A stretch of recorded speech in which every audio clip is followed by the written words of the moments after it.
রমজানের শেষ 10 দিন জুতা কেনার জন্য আল্লাহ দিছিল? কথা বলেন না কেন? শেষ 10 দিন শাড়ি গহনা কিনবার জন্য আল্লাহ দিছিল? তো আল্লাহ তো ডাকলো মাগফিরাত নাও, আল্লাহ তো ডাকলো রহমত নাও, আল্লাহ তো ডাকলো নাজাত নাও। একটা পূর্ণ রমজান গেছে, আল্লাহ ডাকতেছে মহিলাটাকে, হে আমার বান্দি রহমত নাও, মাগফিরাত নাও। শেষ দশকে আল্লাহ ডেকে বলে, আমার ইমানদার বান্দি নাও, জাহান্নাম থেকে মুক্তির পরওয়ানা নাও। আর ওই নাফরমান নারী, ওই বেহায়া নারী বলে, এই মাওলা, তোমার জান্নাত আমার লাগবে না, তোমার নাজাত আমার লাগবে না, তোমার এডি তুমি রাখো, আমি জুতা কিনতে যাইতে আসি, আমি মার্কেটে যাই জুতা কিনতে। মনে রাখিস তোরে জুতা দিয়া ফিটবে, জুতা দিয়া, জুতা দিয়া ফিটবে, জুতা দিয়া বললাম। বেহায়া নারী মনে রাখিস, তোরে জুতা দিয়া ফিটবে, তোরে ফেরেশতা জুতা দিয়া ফিটবে। কার আহ্বান প্রত্যাখ্যান করবে?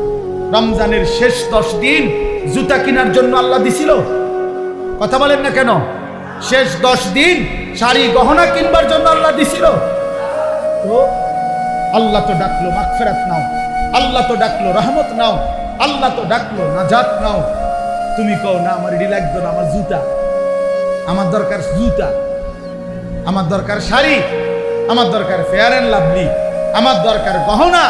আমি রাস্তার পুরুষ দেখাবো, আমি বখাটেরা রেডি হয়ে আছে আমার রূপ দেখার জন্য, যৌবন দেখার জন্য। এই জন্য সভ্য মেয়ে নিজের শরীর প্রদর্শন করার জন্য সে নানা রঙের বাহারি সাজে সাজে। আরে নারী, ওই মেয়ে, কন্যা বোন, তুমি যদি বুঝতা যারা তোমারে দেখে তারা তোমারে উপভোগের কল্পনা ছাড়া, তারা জিনা ব্যভিচারের কল্পনা ছাড়া আর কিছু তাদের দিলে তোমার প্রতি জাগে না। এই ছাড়া আর কিচ্ছু নাই, এই ছাড়া আর কিছু নাই। দুশ্চরিত্র যুবক তোমাকে নিয়ে উত্তম কোনো কল্পনা করে না, উত্তম কোনো কল্পনা করে না।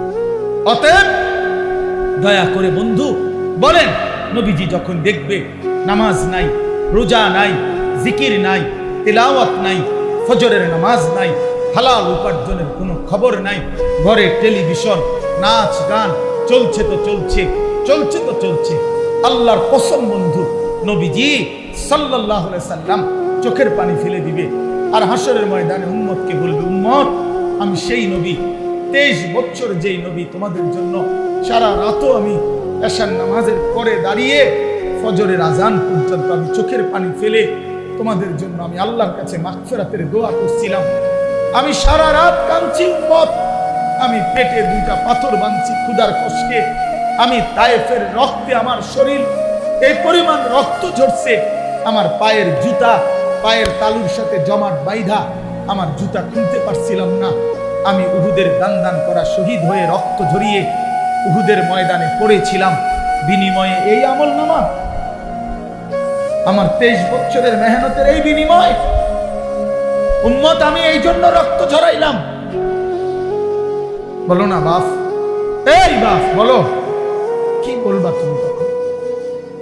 নবী যখন বলবে, উম্মত কেমনে পারলা তুমি আমার 23 বছরের চোখের পানিকে এভাবে ফিরাই দিলা, আমার তায়েফের রক্ত এভাবে ফিরাই দিলা, আমার পেটে পাথর বাঁধা ক্ষুধার কষ্ট এভাবে ভুলে গেলা, এটা কি আমল নামা নিয়ে আসছো? আরে মিয়া, কোনো বাবা যদি তার গ্রামের জায়গা জমি বিটা মাটি বেচা 6 বছর লাগাইয়া ছেলেটারে যদি ইউনিভার্সিটিতে পড়ায়, এই ছেলেটার ইউনিভার্সিটির খরচ দিতে গিয়ে বাবা জমিটা বিক্রি করে ফেলছে, ভিটাটা বিক্রি করে ফেলছে, 3 বেলা না খাইয়া 10 বেলা না খাইয়া বুকে বাইন্দা সন্তানদের টাকাগুলো দিছে। 6 বছর পরে যদি রেজাল্ট আসে ছেলেটা ফেল, ফলাফল যদি আসে ফেল করছে, এই বাপ কি পরিমাণ কাঁদবে বলো ভাইয়া?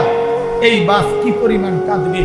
সে চিৎকার করে গড়াগড়ি খাইয়া বলবে, আমার সন্তান, তুই জানিস না তোর এক একটা টাকার জন্য আমার কি পরিমাণ ঘাম ঝরাইতে হয়েছে মাঠে। আমি ভিটা বেচা ফেলছি, আমি গরু বেচা ফেলছি, আমি সব বিক্রি করে আমি তোরে এতগুলো টাকা জমাইয়া তোরে দিলাম, বিনিময়ে এই ফলাফল। কাঁদবে কিনা বলেন? তো নবী বলবে না, এটা উম্মত আমি 23টা বছরের চোখের পানির বিনিময়ে এই, আমার তায়েফের রক্তের বিনিময়ে এই, বলো ভাইয়া, বলো, বলেন বাপ। যারা 60 বছর বয়স হয়েছে এখনো বিড়ি সিগারেট ছাড়তে পারলেন না, কখন ছাড়বেন?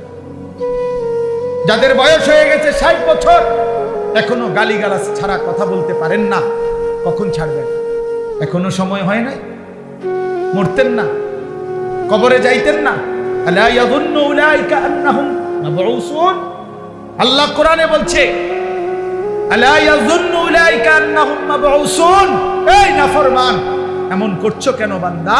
তুমি কি হাসরের ময়দানে উঠবা না?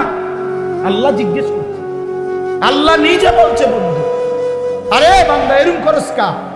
এত মিথ্যা, এত চুরি, এত ডাকাতি, এত জিনা, এত বেবিচার, এত মদ, এত জুয়া, এত নারী, এত ছবি, এত উলঙ্গ দৃশ্য দেখছস কেন বান্দা? তুই কি হাসরের ময়দানে উঠবি না বান্দা? তুই কেমনে আমারে দেখাইবি? তুই আমি আল্লাহর সামনে কেমনে দাঁড়াইবি বান্দা?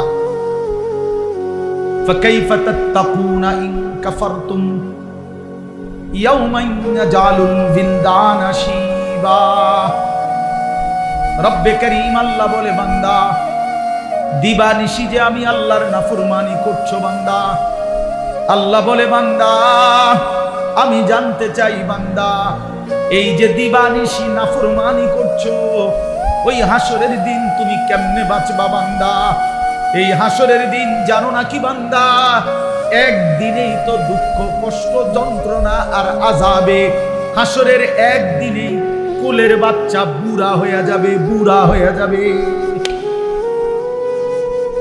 ফাকাইফা তাত্তাকুনা ইন কাফারতুম ইয়াওমান ইয়াজালুল বিলদানা শিবা। একদিনেই কোলের বাচ্চা বুড়া হয়ে যাবে। মানুষ বলে না যে এই একটা 15 দিনের এই যন্ত্রণায় আমার চুলটা পাইকা গেছে, বলে কিনা? বলে এই 3 মাসের বেদনায় আমার চুল পাইকা গেছে। রব্বে করিম বলে আখিরাতের একদিনের যন্ত্রণায় কোলের বাচ্চা বুড়া হয়ে যাবে। অতএব বন্ধু আমার, আমি এক শব্দ মনে করাইলাম, একটা শব্দই মনে করাইলাম, ইয়া আইয়ুহাল্লাযীনা আমানু, হে ঈমানদার, হে ঈমানদার। এটা আল্লাহ তাআলার বহুতই মহব্বতের শব্দ, বহুতই মহব্বতের শব্দ। অতএব মা বোন, আমরা শুনেছি অনেক মা বোন, এই জন্য বললাম, এই জন্য বললাম মায়েরা, আমি যদি আপনাদের সন্তানের বয়সী হই, আমি আপনার ছেলে বললাম, কোন বোন আমি তোমার ভাই, আমি তোমারে বললাম বোন, তুমি রমজান মাস বোন আমার, আল্লাহর দোহাই, রমজান আল্লাহর দেওয়া। রমজানে আল্লাহ বলছে, বান্দা এটা আমি আমার সিজন, আল্লাহরও সিজন। এটা কিসের সিজন? আল্লাহ বলে, বান্দা এই মাসে না আমি আমার বেশি বান্দারে জাহান্নাম থেকে মুক্তি দেব, এই মাসে আমি জান্নাতি দেব আমার কোটি কোটি বান্দাকে। এই জন্য এই মাসটাকে আমি আলাদাভাবে ইবাদত দিয়া সাজাইছি। সিজনে ব্যবসায়ী অতিরিক্ত মাল উঠায়, অতিরিক্ত মাল উঠায়। কাপড় ব্যবসায়ী এখন আরো 40 লাখ টাকার মাল উঠাইছে, কারণ তার এখন সিজন। আল্লাহ তাআলা বলে, রমজান আমার বান্দাকে মাফ করার সিজন, জাহান্নাম থেকে মুক্তি দেওয়ার সিজন, জান্নাত দেওয়ার সিজন। এই জন্য আমি আল্লাহ রমজানে আরো অতিরিক্ত ইবাদত উঠাইলাম। গত 11 মাসের ইবাদত তো ছিলই, নতুন করে 1 মাসের রোজা নতুন ইবাদত দিলাম। ইফতার এটাও ইবাদত, সাহারি এটাও ইবাদত, 20 রাকাত তারাবি এটাও ইবাদত, শেষ দশকের ইতিকাফ এটাও ইবাদত, শেষ দশকের বেজর রাত্রির সবে কদরের তালাশ এগুলো এটাও ইবাদত। আল্লাহ বলে, বান্দা অতিরিক্ত আরো ইবাদত দিয়ে রমজানটাকে ইবাদত দিয়ে সাজাইলাম, কোরআন দিয়ে সাজাইলাম, সেজদা দিয়ে সাজাইলাম, নেকি। এবার যদি আল্লাহকে বলে, আল্লাহ ইবাদত তো বাড়াইয়া দিলেন, নেকি বাড়াইছেন নি, এটা কম। তা আল্লাহ বলে, হ্যাঁ বান্দা, একটা নফল একটা ফরজের সমান, একটা ফরজ 70টা ফরজের সমান। এক শুরুর দশক রহমত, মাঝখানের দশক মাগফিরাত, শেষ দশক নাজাত। প্রতিদিন মাফ করব, জান্নাতের দরজা খোলা, জাহান্নামের দরজা বন্ধ, শয়তানগুলোকে শেকলে বন্দী। এই সব ব্যবস্থাপনা করে আমি চাই শুধু আমার বান্দা সেজদা দিবে, বন্দেগী করবে, রোজা রাখবে, ইফতার করবে, সাহারি করবে, 20 রাকাত তারাবি পড়বে, মিথ্যা ছাড়বে, চুরি ছাড়বে, ডাকাতি ছাড়বে, জিনা ব্যভিচার ছাড়বে, আর পুরা রমজান প্রতিদিন আমার বান্দা শুধু জান্নাতেই ঢুকবে, জান্নাতেই ঢুকবে, জান্নাতেই ঢুকবে। লাআল্লাকুম তাত্তাকুন। এজন্য আল্লাহ বলছে আমি এক মাসেই কুতিবা আলাইকুমুস সিয়াম কামা কুতিবা আলাল্লাযীনা মিন ক্বাবলিকুম, আমি আল্লাহ পূর্ববর্তী ইমানদার উম্মতের মতো তোমাদের উপরে রোজা ফরজ করলাম, কষ্ট দেওয়ার জন্য না, ভোকে কষ্ট দেওয়া তোমাদেরকে নয়, বরং আমি আল্লাহ লাআল্লাকুম তাত্তাকুন, মুত্তাকি বানানোর জন্য। মুত্তাকি মানেই জান্নাতি, জান্নাতি মানেই মুত্তাকি। অতএব এক রমজানে আল্লাহ আমাদেরকে জান্নাতি বানাবেন, এই আশায় আল্লাহ আমাদের উপরে রমজান রোজা ফরজ করেছেন। অতএব শেষ কথা আমার, বলেন যে ইনশাআল্লাহ আমরা রমজানকে কদর করব। বলেন ইনশাআল্লাহ, বলেন ইনশাআল্লাহ রমজানকে কদর করেন, রমজানকে কদর করেন। আমার বাপ হাসলেও মরে যাবেন, কাঁদলেও মরে যাবেন, সুখে থাকলেও মরে যাবেন, দুঃখে থাকলেও মরে যাবেন, রাজপ্রাসাদের অট্টালিকায়ও মরে যাবেন, জীর্ণ কুঠির কুড়ে ঘরেও মরে যাবেন। বন্ধু, কাজে আখিরাত ভুইলেন না, কবর ভুইলেন না।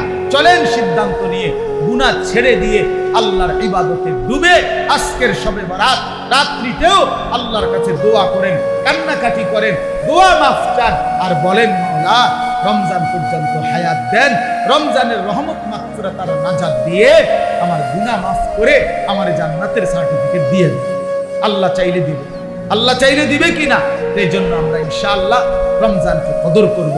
আল্লাহ তাআলা তৌফিক দান করেন। আজকের এই বরকতময় মাহফিলে আল্লাহ তাআলা ভরপুর বরকত দান করেন।